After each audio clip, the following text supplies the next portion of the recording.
fees. Yeah. And that was there was that court case that we spoke about where that was ruled that that's illegal. And now for the first time, the very first app, one that I remember when it launched, I actually flipped this. I did really well. As a Bored Ape holder, you got a free NFT. I think I flipped it for 1 ETH. I paid nothing for it. But here, a project that I've heard of, that I know of, they now allowing crypto to be used to purchase things in the Apple Store. And I think that that's absolutely massive, dude. That's the future of the space. That's the interesting stuff.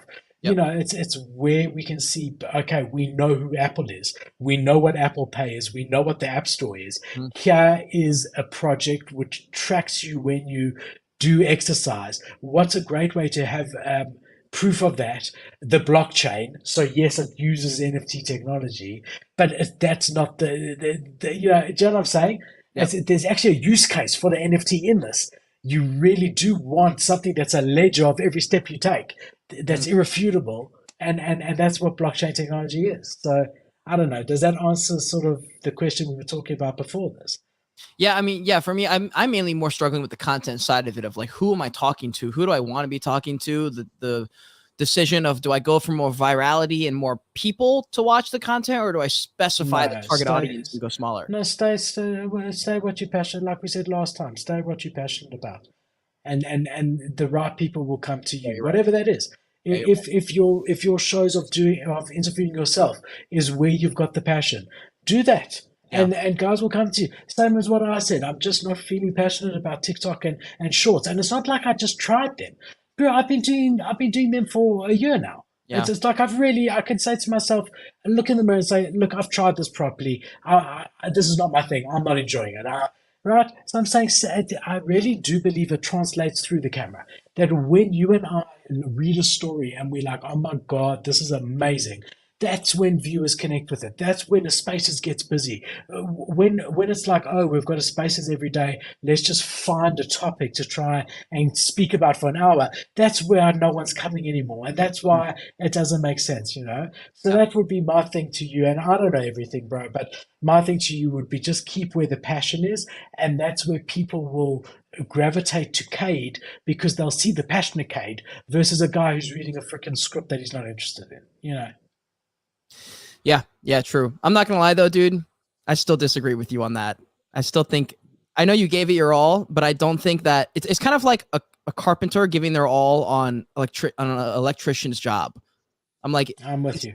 like, I think, here's what I think. If I hired my editor to clip up this show and you saw what he was able to pull from it, I think you would change your mind and be like, oh, I just thought about this differently. Because I truly do believe that. Because I know that you think that the ROI is not there, but I think it's because the right choice of clips hasn't been shown, where you're like, oh, I see now. I think that's what it is. So I'm not sure. I'm not sure. All right. But whatever. Look, feel free. You can take any clip from any video you want, send it to me. I will post it and let's see what happens. It's not even the ROI, because to be honest, if it was about ROI, this show would have stopped a year ago.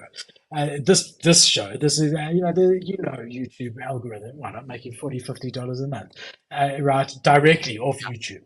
In the bull market, yes, we did reviews and paid reviews, and we disclosed it, and there was money and whatever. But for now, there's nothing. I mean, it's become a passion and something that I enjoy. So that's not really the shorts. However, I'm with you. I never did the short the way shorts supposed to do.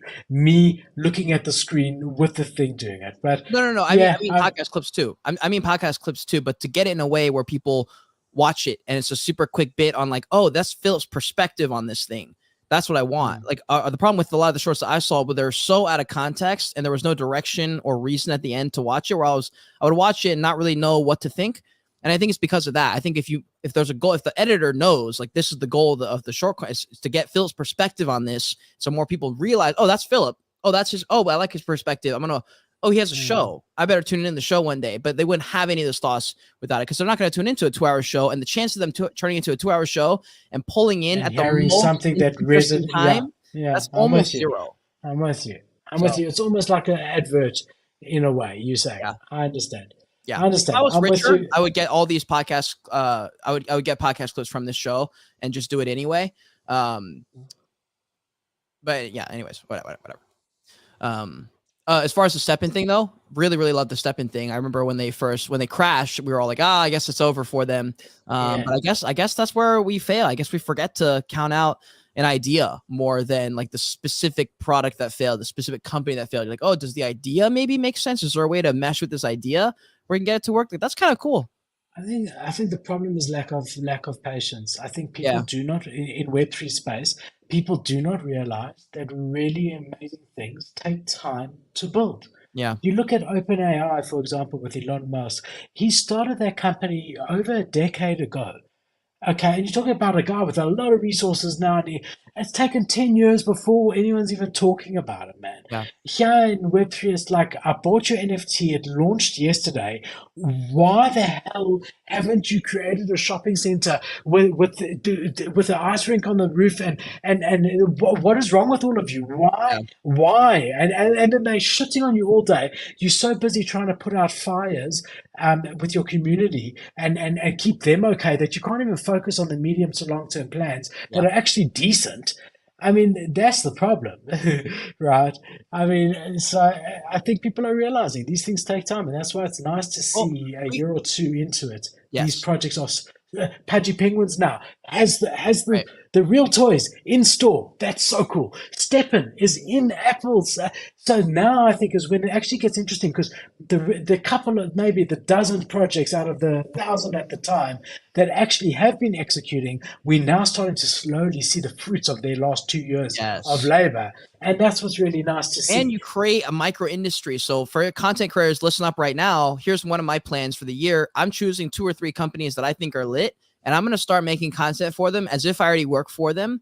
Make content I think might be interesting to create a micro industry within it. You're like, oh, here's what's going on here. Say it in a way where you can actually get an audience there. But like right now, we're seeing that. Like y'all know, I'm a big fan of Game of Thrones. I'm not. I'm watching